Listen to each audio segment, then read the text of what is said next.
We can all agree that every child deserves a loving and supportive home environment where they are free to grow and be themselves.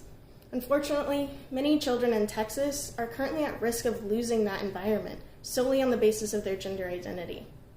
In response to Texas Attorney General Ken Paxton's 13-page opinion statement addressing gender-affirming care as child abuse, Governor Greg Abbott directed the Texas Department of Family and Protective Services to investigate families accused of supporting the transition of their transgender child. This directive will have dire negative consequences on the well-being of transgender youth because access to gender-affirming care is a proven necessity for these children. By the end of my speech, I will prove that gender-affirming care for transgender youth is so essential that it should be a federally protected right. You have the ability to help save the lives and families of transgender youth by simply staying educated and supporting policies such as the Equality Act, which I'll discuss later.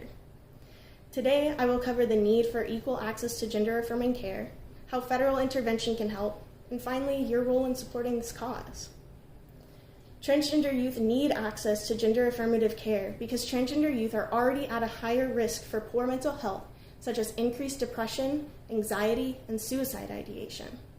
According to the report of the 2015 U.S. Transgender Survey, published in December of 2016 by Sandy James et al., 40% of the nearly 28,000 respondents said they had attempted suicide at some point in their life. That's 9 times the U.S. average.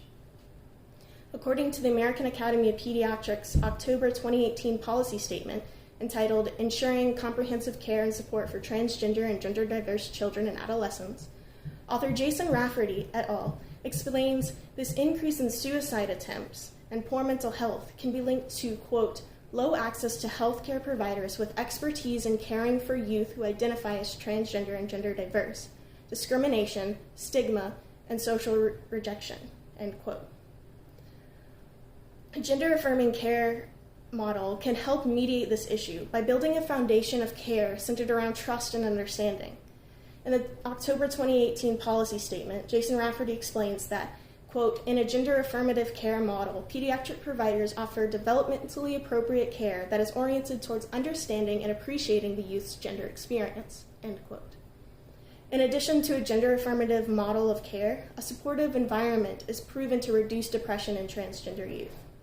In the study entitled Parental Support and Mental Health Among Transgender Adolescents, published in December 2013, author Lisa Simmons et al.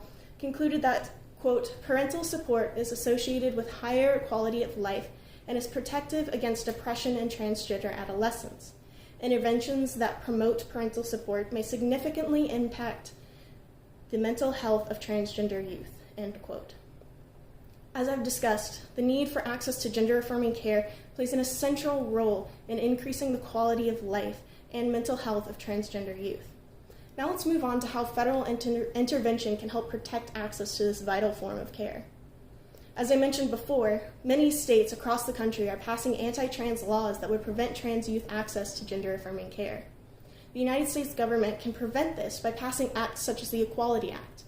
According to a summary entitled H.R. 5 Equality Act, written by the Congressional Research Service in 2021, the Equality Act would include, quote, sex, sexual orientation, and gender identity among the prohibited categories of discrimination or segregation, end quote, effectively extending civil rights to the LGBTQ+ community.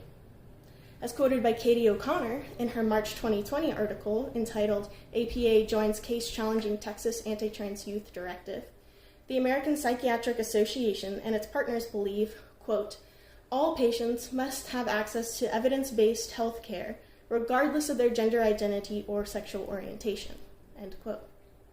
While this might not solve all the issues regarding trans access to gender-affirming care, it would, according to the Congressional Research Service's 2021 summary, allow, quote, the Department of Justice to intervene in equal protection actions in federal court on account of sexual orientation or gender identity, end quote.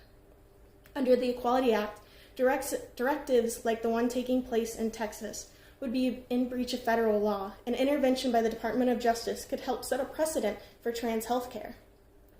Now that you understand how the federal government can intervene, I will now discuss how you can help. You play an important role in the lives and futures of trans youth and their families by supporting equal access to gender-affirming care. Imagine for a moment your teenager has the courage to come out to you as transgender. Being the loving and supportive parent that you are, you take them to see a gender therapist and doctor who both recommend completely safe puberty-blocking hormones to help with your child's gender dysphoria. You follow the doctor's recommendations and your child begins to socially transition. They're happier than ever before and show signs of decreased depression and anxiety. Now imagine you live in Texas. Under the governor's new directive, you just committed child abuse and Child Protective Services is at your doorstep. This exact situation is already occurring to families in Texas. You can help prevent similar actions in your state by contacting your state representative and educating them on the necessity of gender-affirming care. There are multiple ways to help. For starters, contacting your representatives and advocating for federally sponsored bills such as the Equality Act, or donating to charities like the Trevor Project that advocate for trans youth. Now, in summary, you should understand that gender-affirming care is a necessity for the livelihood of trans youth and should be protected by the federal government. I've discussed how trans youth need access to gender-affirming care. I've explained that bills and policies such as the Equality Act would protect trans youth access to that care. And finally, you've learned how you can help support trans youth. Now more than ever, we need to help keep trans youth safe and give them the loving and supportive environments all children deserve.